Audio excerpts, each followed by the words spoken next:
Уважаемые зрители, вас приветствует видеоканал Kazakh Idioms. Казахтың мақал мәтелдері. Казахский народ всегда уделял особое внимание умению утонченно выражать свои мысли.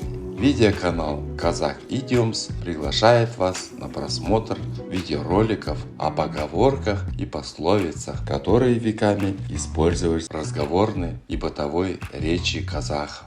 Видеоматериалы сопровождаются переводами на русский язык и примерами применения в разных ситуациях.